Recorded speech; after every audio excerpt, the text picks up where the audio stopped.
Hello, everyone, and welcome to one more episode of Back to Basics, our online video Bible study where we are working our way through the Bible. You'd have figured we'd be done by now, but nah, we're only still 13 chapters into Genesis.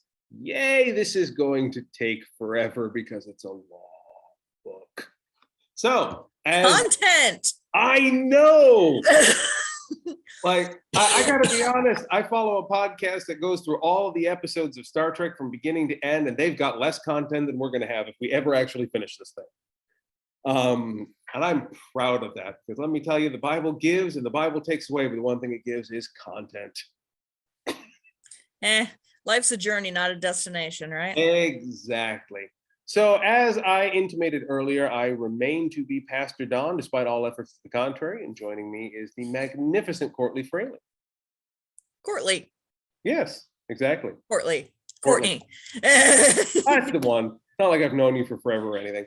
Yeah, there we go. So today we are digging into Genesis chapter 13. We had a nice conversation about Abram, Sarai, Pharaoh, and misogyny last week, and today we are going to be talking about Abram and Lot and their conflict, which, lest we forget, Abram is not actually traveling alone here. He has Lot with him along this journey. And we're going to get to see one of everybody's favorite literary techniques, the divided focus. We get this in television all the time where the narrative follows the one guy, the other guy follows this person, back and forth and back and forth. Now we're going to do that in literature because, hey, that's where it comes from. Everything starts out in the Bible. The A plot and the B plot. Exactly. The A story and the B story, and neither of them involve technobabble yet. So I am going to, with that wonderful, subtle Star Trek joke, I'm going to kick it back over to Courtney, who's going to read for us from Genesis chapter 13. Take it away. I am certainly going to try. Alrighty here. Abram and Lot separate. So Abram went up from Egypt, he and his wife, and all that he had, and Lot with him, into the Negeb. Now Abram was very rich in livestock, in silver, and in gold. He journeyed on by stages from the Negeb as far as Bethel, to the place where his tent had been at the beginning, between Bethel and Ai, to the place where he had made an altar at first. And there Abram called on the name of the Lord. Now Lot, who went with Abram, also had flocks and herds and tents, and the land could not support both of them living together because their possessions were so great that they could not live together. Close that. Thus strife arose between the herders of Abram's livestock and the herders of Lot's livestock. At that time, the Canaanites and the Perizzites lived in land. Then Abram said to Lot, "Let there be no strife between you and me, and between your herders and my herders, for we are kindred. Is not the whole land before you? Separate yourself from me. If you take the left hand, then I will go to the right, or if you take the right hand, then I will go to the left." Lot looked about him and saw that the plain of the Jordan was well watered everywhere, like the garden of the Lord, like the land of Egypt, in the direction of Zoar. This was before the Lord destroyed Sodom and Gomorrah. So Lot chose for himself all the plain of the Jordan, and Lot journeyed eastward, and they separated from each other. Abram settled in the land of Canaan, while Lot settled among the cities of the plain and moved his tent as far as Sodom. Now the people of Sodom were wicked, great sinners against the Lord. The Lord said to Abram, after Lot had separated from him, "Raise your eyes now and look from the place where you are, northward and southward and eastward and westward. For all the land that you see, I will give to you and to your offspring forever. I will make your offspring like the dust of the earth, so that if one can count the dust of the earth, your offspring can also be counted. Rise up, walk through the length and the breadth of the land, for I will give it to you." So Abram moved his tent and came and settled by the oaks of Mamre, which are at Hebron, and there he built an altar to the Lord. All right. So we see Abram starting to move forward into stuff, and if this were a TV show instead of an ancient piece of literature here, about the middle chunk here, say verses 8 to maybe 13, there would be flashing in giant bold letters on the top of the screen, "Epic foreshadowing." Yeah. Because, yeah, that's going to be a big thing that we're going to talk about because, hey, on the subject of single most abused stories out of the Bible, that whole bit about Sodom, Gomorrah, and the cities of the plains, That's a big one. In case you didn't notice, we had a nice fun little cut here because Courtney had to move to adjust for her computer. So those of you who are watching on the video probably noticed that she magically shifted positions thanks to the magic of video editing. If you're on the podcast, you noticed nothing and are now being surprised by me ranting about it. So have fun with that. But anyway, so yeah, so we talked about the epic foreshadowing here about what's coming up with Sodom and Gomorrah, the single most misused and abused story probably in the whole Old Testament, if we're being honest. Which there is great temptation that I have, and I'm sure that you do too, to talk about it now. No, we'll talk about it when we get there. We'll talk about it when we get there because there's a lot to talk about. The one piece of foreshadowing I will give you here, though, when we talk about Sodom and Gomorrah, we talk about it as if it's only just those two cities. But even here in verse 12, it notices that Lot settled among the cities of the plain. Because there was more there than just Sodom and Gomorrah. There was, I'm blanking on the names, but there were a few other cities in there as well. I think Elam was one of them. There's a couple others that all get wiped out when Sodom and Gomorrah thing happens. So it's not just those two. That whole plains region is wiped out. But that comes later. Suffice it to say, there's more going on there than just the two titular cities. So we have here, at the beginning, we have Abram coming up from Egypt with all of the stuff he has. And verse 2, he is rich. Dude is packing it in livestock, silver, and gold. Is he still rolling in that Pharaoh bang my wife money? Yeah, pretty much. That yeah, that's pretty much it. I was reading that. I'm like, wow. So they had so much livestock that they couldn't share land. Yeah, and I think there's an important point to be made here too. Like, we came out of last episode pretty secure in the fact that both Pharaoh and Abram did the wrong thing here. Like, God had an endpoint in mind for this story, sure, but navigating his way through it, Abram did not do good in what he did. But this is something we often struggle with in life, is that doing bad doesn't necessarily mean you won't prosper. Like, and that's not necessarily a God thing. Like, Abram didn't do good, but he still prospered out of this arrangement. That's just kind of how life is sometimes. You can do bad things. Like, he basically sold his wife temporarily into sexual slavery with a side of deceit, and came out of that a very wealthy man. And there is no mention of that being a bad thing. So, like, yeah, Abram kind of did an evil here, and he comes out on top, because the bad guys do sometimes come out on top. And the bad guys sometimes become the good guys, because nothing is 100% one way or the other in the entire I was experience. gonna say, I'm real hesitant in anything outside of straight fiction to label pure good guys and bad guys too much. I know what we've had this conversation. I think there are less good and bad people and more good and bad actions, because even the most despicable people probably have done some good things, and vice versa. And, fun little bit of foreshadowing for whenever we get to the book of Job. That includes fellows by the name of Satan as well. Like, they're not always all good, all bad either. So that'll be a fun little bit if we ever get that far. But I'll say, oh please, I've studied that book extensively. So yeah. So we'll get to that one later.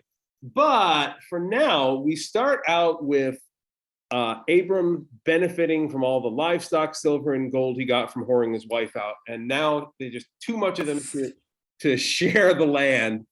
And so he and Lot are going to go their separate ways. And I like this piece because it's a tiny literary piece that we tend to skip over a lot when we read the Bible, but keeps coming back. The back end of verse 7. At that time, the Canaanites and the Perizzites lived in the land. Like, this is a mention that every time they come to a land that they're going to inherit, the Bible throws in a line like that. At the time, there were already people living here. There were already people living in the land. As you can see, the Bible is already several steps better than American history books in that respect. because there ain't no mention of the wild, untamed wilderness and the occasional savage. Like, no, there were people living here. There were cities here. Like, all good. Like, you know, you might wind up in a different position later on, but there are Lot not. didn't discover the land of Jordan. He just exactly. He moved there. Yeah, he moved there. And the motion of Abram as migratory is something that's worth discussing repeatedly. That, you know, when we look back at biblical times, particularly those of us from conservative environments, we tend to look at Abram as a nomad among nomads. Like, sure, he was a nomad. All humans were nomads at the time. Cities weren't really a thing yet. It's people moving around the planet. But no, he was a nomadic herdsman in an era where there definitely were cities and permanent settlements. Like, we long since discovered agriculture. A significant majority of the human race had long since settled down. He was a nomad only because the word nomad sounds way better than perpetual immigrant. Like, no matter which way you want to look at it, whether you're talking about Jesus and his travels into Egypt or Abram or his travels into Egypt, we start out as a people of immigrants. Like, that is a theme for Christians. So just in case you were wondering, the Christian case against immigration, it doesn't exist. Just figured I'd throw that one out there just in case there was any question about that. So yeah, so we get that. And then we get into our middle chunk about epic foreshadowing. Anything fun you spot in here? Oh yeah, no, the epic foreshadowing is sort of hilarious. This is before Sodom and Gomorrah were destroyed. Yeah. And I think I like the fact that they do that such bold epic foreshadowing here, because this is before the destruction of Sodom and Gomorrah, thrown out there at the beginning of this text as though anybody reading this text would definitely know what that was. Yeah. Which, again, when we get to it, yeah, that was a real historical event. Like, there were cities there and they were burned to the ground and reduced to ash, rubble, and salt in an archaeological, historically verifiable context. Like, that's a thing that happened. Oh, that's cool. But we'll get into that later. But like, the destruction of the cities of the plain, like, that would be a thing in cultural memory. Like, that's not like a made up story. Like it's taken on a mythological component, but there's a reason they can just throw it out there. It's like, no, when we're writing this down, we all still remember what happened when all of those cities suddenly burned to the ground. Yeah.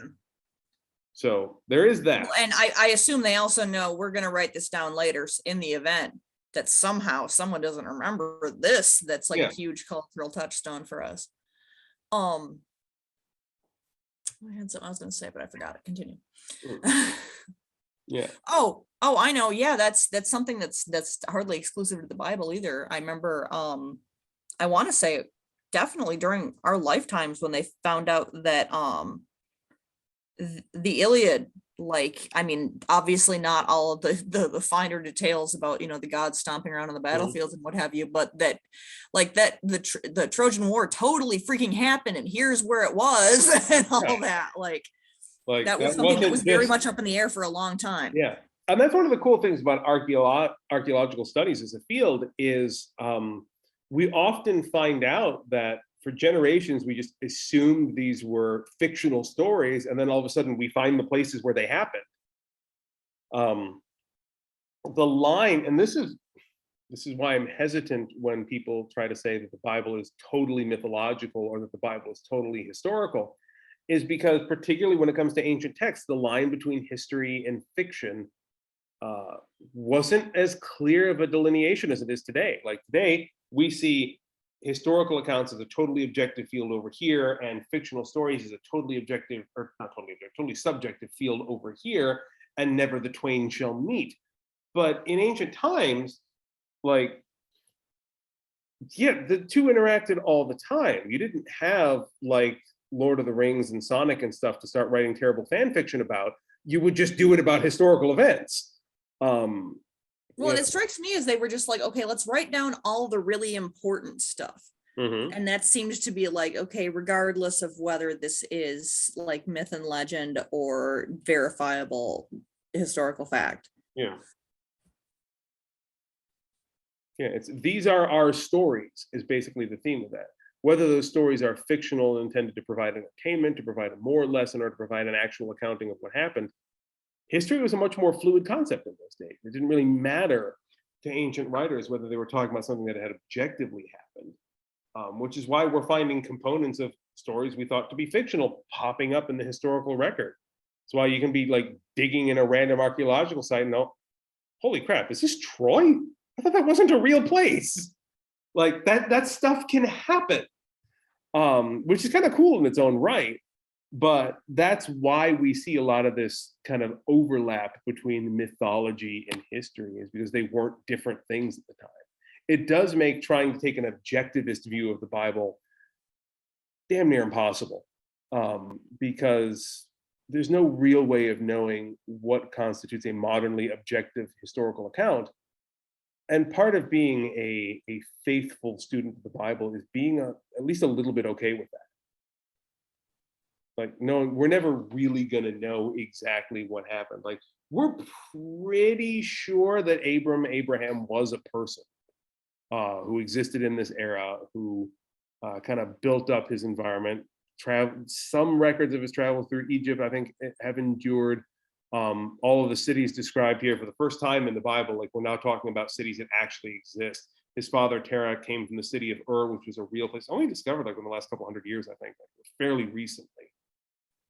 Like they've discovered these places that he went at, like this whole area here. Now we're marking actual known locations, the Negev, Bethel, like the whole land of Canaan. Like these are known places now.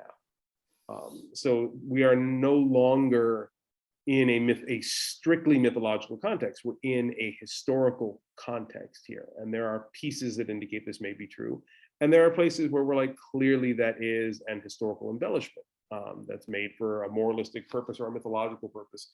But there are other places where like, yeah, I don't know if it's true or not, in the objectivist sense, and it really doesn't matter. Like, because we're not coming to the Bible because we want to read a history textbook. We're coming to the Bible because we want to understand who our people are and who we are as an extension of that. So like, if you're coming to the Bible looking for a history lesson, you're coming to the wrong place. I one of my professors once said, coming to the Bible looking for history is a lot like going to the History Channel looking for history. You're probably not going to find Once it. upon a time, there was good history programming on the History Channel, but There, and then it became aliens and Nazis. With, yeah, you know, what am I and going to sometimes say? both at once. Yeah. So we get this separation of Lot and Abram, and they're picking the territories they want to take. Now, what's interesting here is there is, I think, almost a certain expectation literarily, because we've seen this kind of separation before. Like Adam and Eve leave the garden, they go to this land, the garden stays over here. Cain and Abel and Seth and that line, they go in separate places. It always feels like the beginning of the end of something. Not necessarily the beginning of the end, but definitely a separation that we've seen before. Like Noah and his family stay in this place, but Ham goes off that way. Like that, this kind of separation activity where this is the line that's going to grow and God's story is going to follow, but this other group's going to go off over here and become something else. This is not a new story. And usually, as we've painted out before with Cain, with Ham and all of that, it's usually assumed that the group that departs becomes like either a racial minority or some other oppressed group or some other people that we hate, historically speaking. That doesn't happen here so much. Lot goes out, but later on, Lot kind of finds his way back a bit. So he goes out and he experiences that, and he has a bad time with what's already there. Again, we're foreshadowing Sodom and Gomorrah, but I don't think it's all that much of a spoiler to tell you that he has a bad time at Sodom and Gomorrah. Not a lot of people had a good time there. So like this is also, literally, it's kind of fun, the first example of kind of turning a convention on its head. Like there's been an established pattern for this. And so as we go into this story, chapter 13 is very much a transitional chapter here. Like, we're not getting a lot of super new content. We're kind of laying down some literary narrative conventions so we can kind of expect what's coming next. But this bit with Lot separating is going to be turned on its head in a fairly interesting way later on. So I kind of think that's cool. Yeah. We're subverting the trope Yeah. already. Yeah. You know, the Bible did it first. What can I say? You know, we're doing it. We were subverting tropes before it was cool. Hipster Bible. Well, I think what else have we got to talk about in here? There's not a lot like content wise in here. Yeah, there's a lot of, you know, everything the sun touches is yours, and we're Mufasaing a little bit. we won't be able to count. Yeah, reiteration of the promise. Again, linguistically, this is worth noting. In ancient Hebrew, repetition was emphasis. Yeah. Like they didn't really have exclamation marks. They didn't really have emphatic adjectives and stuff like that. So they would emphasize something by repeating it, and that worked literarily as well as just within the context of a single sentence. So what's happening here is, again, emphasis. Hey, I made this promise. We're still keeping it. You know, here's your TPS report, Abram, on how things are going. You know, that's pretty much it there. Yeah, it's just emphasis, and I think that's cool. Yeah. Yeah. So from here, like, we're going to get into other stories and stuff like this, but this is really a transitional mode here. But that doesn't necessarily mean it's a bad thing. Like, there's still things here to explore, still something worth taking from it, worth kind of understanding here. And the last piece that I kind of find interesting, and I'll leave this out here, is that Abram goes into Egypt and then comes right back up to where he started. Like, he doesn't go through Egypt. So, like, we tend to think of his, like, when we're reading the story from last chapter, we tend to think of it as him transiting through Egypt. But it's very direct at the beginning of chapter 12 that he was just going down in there because he didn't have any food and there was a famine where he was coming from. Yeah. So he goes. It seems like the intention was maybe always to go back. Yeah. His intention was always to go to another country, steal their jobs, take their food, and then go home. Like, you know, I know, but, like, hey, it's in our DNA, you know. Let's not rag on people who just want to come and get food, because guess what? Even Abram did that. Everybody just wants to get something to eat. Everybody just wants to get something to eat, and we're animals. We need to eat and reproduce. That's like, yeah. And sometimes how we evolved. When things are bad, you need to go into your neighbor's house. You know, you need to go knock on the door, come in. Hey, can I borrow a cup of cereal, maybe a loaf of bread, and sell my wife into sexual slavery for it? Like, you know, maybe not that last part, but, you know, that is kind of what's going on here. And that there better be both male and female donkeys. Yeah. Can I borrow a cup of male and female donkeys? No.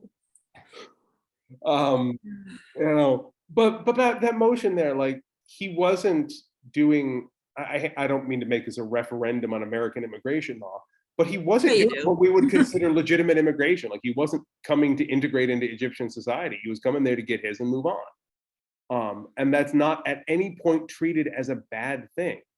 Like, Abram needs what he needs, and the place where things are better. I'm going to get back on my feet and then go back and, you know, improve the situation where I came from. Exactly. And Egypt didn't seem to have a particular issue with that either, because, you know, benefiting Abram benefits the community. Like, he's part of the larger community. He may be a nomad, but nomads ain't hurting anybody. You know, Egypt's a settled land. Israel, cities throughout the whole of what's going to become Israel are, you know, settled territory. But yeah, sure, have some donkeys, have some gold and silver. Let me make you a rich man, send you on your way. And now I've got an extra ally in the region. You know, you like me, we got a good relationship going on. You know, we share, we exchange, we trade wives. Certainly that will never change. You know, but there is, in a weird way, a healthy view of immigration in these passages here. Like, and there's certainly a different one. Yeah, well, healthier than what America generally demonstrates, which is, you know, we will add your biological and technological distinctiveness to our own, or get out. You know, that's just the American way. Are we the baddies? The Borg? I don't know. Anyway, I think that's probably a good place for us to stop tonight, unless you've got anything else to tag on here. No. I'm about ready to turn in. It's due to the way that we have to line this up. It is a quarter Morning after for me, 11. and evening for you. Yeah. Yeah, and it's happy shiny daytime over in Japan. So. Yeah, that's why I always look like I'm in the brightest, shiniest of daytime. The holy light of God descending on me, and I look like I'm filming from the inside of a potato. There's a GLaDOS joke in there, but I'm not quite sure how to make it. Good old Portal references for anybody. Anyway, so from within the potato, what is our one request of anybody who's watching? Like, share, and subscribe. Yay! I keep asking her to do it because she is. It started out as a joke. It started out as a joke, but it's just I'm just going to keep running with it, because if there's any one thing I know how to do as a white male American pastor, is to take something that was moderately funny at one point and run it into the ground. Yes, that's the one gift of my people, and I intend to embrace it wholeheartedly. But yeah, no, the like, share, and subscribe really does help us. So if you want to tag in, please do. It helps. Come see us on Discord. That's the thing that we want to see. Like, we're talking, like, we do these videos where we're kind of talking to you about what we're talking about, but my God, we're really having the conversation interactively on the Discord server. Like, yeah, if you want to play my role and be the smartass who is like, but what about him, to Don, like, feel free. I mean, I chime in occasionally, but like, the more smartasses, the better. Interrogate this guy. Yeah, I'll be honest. I do spend a great deal of my time on my Discord app on my phone, either writing devotions or answering people's questions, because hey, that is what I do. There's also a quality amount of posting memes. There could be more posting memes. Church memes. Christian memes are funny when they're done right. They are funny when they're done right. When they're done right being the key thing. And I do my best. So that said, come see us, come join us, come talk with us. Otherwise, we will see you next week. Bye, y'all. Bye.